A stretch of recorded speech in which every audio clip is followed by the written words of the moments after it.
Episode की शुरुआत सयूरी के उदास मन से मंदिर में बैठने से होती है। कान्हा वहां आता है लेकिन सयूरी को नहीं देखता। वह दोनों एक ही स्तंभ के विपरीत झुके हुए थे और जो कुछ भी हुआ उसे याद करते हैं। कुछ बच्चे खेल रहे थे। एक लड़का चुपके से सयूरी की पोशाक का एक धागा खींचता है और उसे कान्हा के हाथ से बांध देता है। नकुल लोगों से कान्हा के बारे में पूछता है और एक एक व्यक्ति उसे दिखाता है कि वह किस दिशा में गया था। कान्हा सोचता है कि सयूरी और उसकी माँ सही थे क्योंकि चिरू की मृत्यु उसके कारण हुई थी। वह उठता है और सयूरी का धागा उसके साथ घसीटा जाता है। कान्हा लगातार जलते कोयले पर चलते हैं। यह सुनकर नकुल कान्हा का नाम चिल्लाता है और सयूरी भी सुनती है। कान्हा को जलते कोयले पर चलते देख सयूरी चौंक जाती है। नकुल उसे बाहर ले जाता है और पूछता है कि उसे क्या हुआ और वह ऐसा क्यों कर रहा है। कान्हा कहते हैं कि यह उनकी गलती है क्योंकि उन्हें चिरू को शादी करने से रोकना चाहिए था। वह कहता है कि उसने चिरू को समझाने की कोशिश की लेकिन वह सुनने को तैयार नहीं था। वह कहता है कि उसने बताया कि अगर वह सयूरी से शादी नहीं करता है तो ये उसकी मृत्यु के बराबर है, भले ही वह जीवित हो। वह कहता है कि वह असहाय था क्योंकि चिरू ने उससे वादा लिया था। वह फिर से खुद को दोषी ठहराता है कि उसने चिरू को शादी के लिए आगे बढ़ने से नहीं रोका। नकुल पूछता है कि उसने इसके बारे में सयूरी को सूचित क्यों नहीं किया, लेकिन कान्हा का कहना है कि वह ऐसा नहीं कर सकता जिससे सयूरी हमेशा के लिए गिल्टी फील करेगी और वह सयूरी की रक्षा के लिए चिरू को दिए गए वादे को पूरा नहीं कर सकता।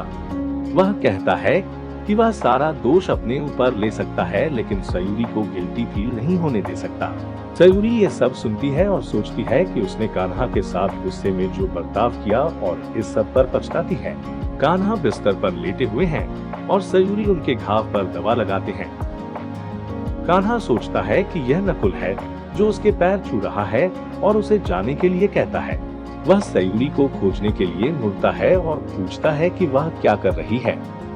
सयूरी को अपनी चोट की चिंता है लेकिन कान्हा कहते हैं कि वह इसके हकदार है। सयूरी पूछती है कि वह अपनी बिना गलती के खुद को सजा क्यों दे रहा है।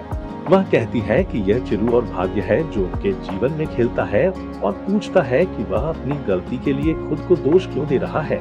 वह कहती है कि उसने मंदिर में नकुल के साथ उसकी बातचीत सुनी। वह कहती है कि अगर उसने इस घटना में अपना प्यार खो दिया है तो उसने अपने प्यारे भाई को भी खो दिया है। वह कहती है कि यह उसकी गलती नहीं है और जो कुछ हुआ उसे छोड़ देने का फैसला करती है। वह कहती है कि उनकी दादी हमेशा आगे बढ़ने में विश्वास करती है और उन्हें इसका पालन करने की जरूरत है। वह कहती है कि अगर वे इतनी जल्दी दोस्ती तोड़ सकते हैं तो उसी तरह एक हो सकते हैं और दोस्ती बैंड को आगे बढ़ा सकते हैं। वह उसकी पट्टी निकालने के लिए उसे डांटती है और इसमें उसकी मदद करती है। नकुल जो कान्हा के लिए दवा लेकर वहां आया था वह इसे देखता है और संतुष्ट होकर चला जाता है। सयूरी और कान्हा का पैचअप हो जाता है। सरोज कान्हा को एक हत्यारा के रूप में आरोप लगाएगी जिसने उसके बेटे को मार डाला। सयूरी उसे रुकने के लिए कहेगी और चेतावनी देगी कि आज से कोई भी कान्हा पे गलत आरोप नहीं लगाएगा और कान्हा के खिलाफ गलत आरोपों को बिल्कुल बर्दाश्त नहीं करेगी।